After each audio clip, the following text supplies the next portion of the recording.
Tsa, ito na. Ako na ang kasunod. Medyo nakakakaba.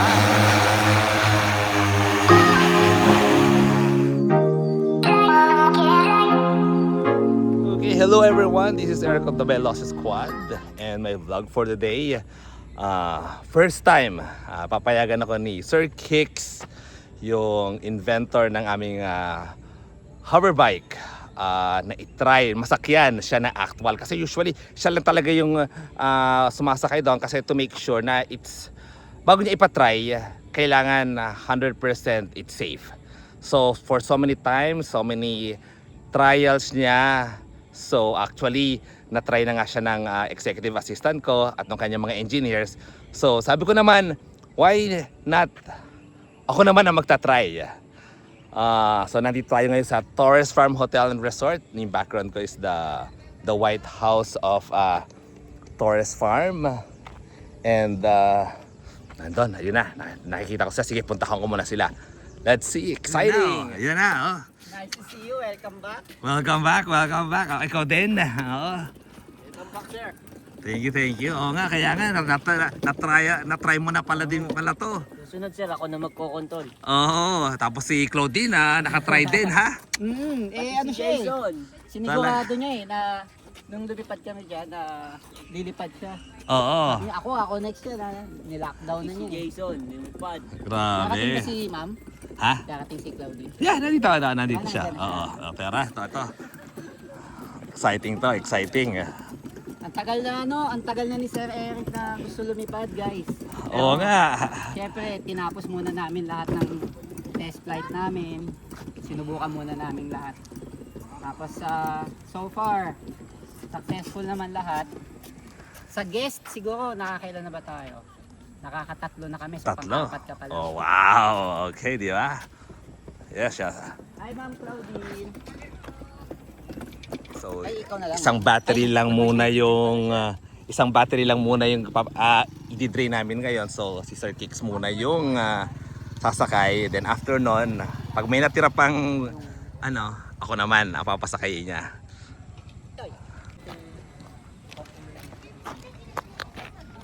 Na double checking.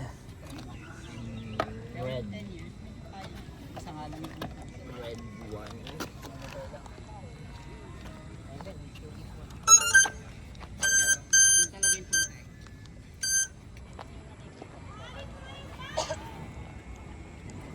Calibration.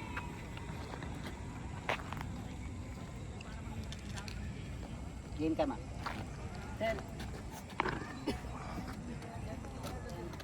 Nandito tayo ngayon sa Torres Farm and Resort sa May Naik, Cavite. Dahil lilipad ang one and only presidente at utak ng Torres Farm and Resort. Ayan, si Sir Eric. Yes, exciting to. Yan. So, ano na yan, ilang buwan na akong kinakantahan ni Sir Eric na gusto niya lumipad. Pero, syempre, inaalagaan natin yung partner natin. So, ginawa namin, lumipad muna kami ng ilang buwan. Tapos, I've done probably almost 20 flights. Tapos, na-test na din ng mga tao ko. Including si Ma'am Claudine, yung nag-field Oh, niya yun, no? Naunahan pa ako. Oo, nasubukan na niya. Kasi si Sir Eric, kababalik lang niya galing ibang bansa.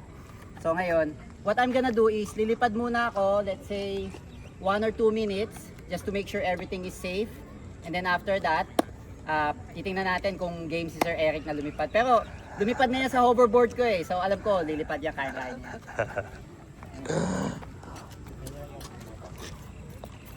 Kaya kami. Yan na, simulan na muna ni Sir Kicks. Then after this,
ito na. Ako na ang kasunod. Medyo nakakaba. Pero hindi, alam mo naman tayo. Quad ha. Oo. Matanap daw ang nagawa ko na yun. Hindi ka napapang... Ilang... Si Claudia, Matry na nga. Diba? ay na-try mo? Hindi ka natakot? Medyo mababa yung lipad. Nagawa ko na kasi nakatayo. Mas nakakatakot yung nakatayo. Oo, ito, nakaupo ka. Balansin mo yung nakatayo. I'll do it again tomorrow. Hindi, siya. Siya din. Kailangan po ng training pag Pero nag-train ka. Hindi. Hindi po ako yung may control po. Siya ang makokontrol, saan niya kukontrolin? Diyan o di sa baba? Baba po. Oh, wow. Parang protector niya. Yes po. For safety gear, parang kapag motorsiklo po, di ba, meron tayong gear. So, ayan. Tapos, we only fly low altitude naman. Kasi all of this is still in development. But we are aiming for production na hopefully mapunta sa transportation. There we go, guys. Yeah. Eric, yung sa sitting position mo, ano ka lang, straight body ka lang. Siguro, if ever, konting forward. Konti lang. Kasi naturally, magpo-forward ka kasi nakahawa ka naman dito. Pero, wag mo nang itodo, tapos wag ka din magliwa. Dapan dito. Ang mga spare parts mo, Important pa. Yan tayo. Pa-clear. Sel, yung cellphone ko. Lakas ng loob niya. Okay. So there we go. Ito nga, lakas ng loob. I'll try it again tomorrow.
There we go. Guys, nakasagad talaga ako, nakasagad. Ang tawag doon sa sige, doon ka lang. So basically, kaya lang tayo nakalipad ng kahit medyo overweight na tayo sa max natin. Ginamit natin yung tinatawag nila na ground effect. Yan. So, in a way, parang it is what it is. Ginagamit ng hangin yung ground para itulak yung sarili. Kasi when you reach a certain height, hindi na niya natatouch yung ground, talagang puwersa na ng hangin yung bumubuhat. But if you're using ground effect, which is yung ganung klaseng level lang ng flight, madali niyang buhatin kasi parang may binabanggaan siya. Tama. So ground effect lang kita Oo. kanina. Pero legit talaga na hanggang 60, maybe 65. Hanggang doon lang talaga to. That's good still. So 70, Hey. at least, di That's ba? the experience. Yun yung importante. Oo, and safe. Safe, yes. Nakalipad. That's important. Again, magda-diet ako ng 10 kilos Ay, para yun. maka-Burj Khalifa din ako. Hello, Mamana. Ni Sir Eric yung katawan ko. Sakita Kaya- ko, todo hataw ako ngayon. Kaya nga, oo. Kasi gusto ko ng magandang flight sa hot air balloon. Guys, abangan nyo kami sa hot air balloon. 13, 14, 15 sa may New Clark. So gusto ko ng magandang flight. So I've been losing weight. galing sa 65, I'm now at 60. I'm planning to go, try natin kung kaya kong 55 or 58 before the event. I've been doing fasting, OMAD, lahat na ginagawa ko ngayon. Kailangan kong gawin yung ginagawa niya para masakyan ko to na mas mataas. Yan.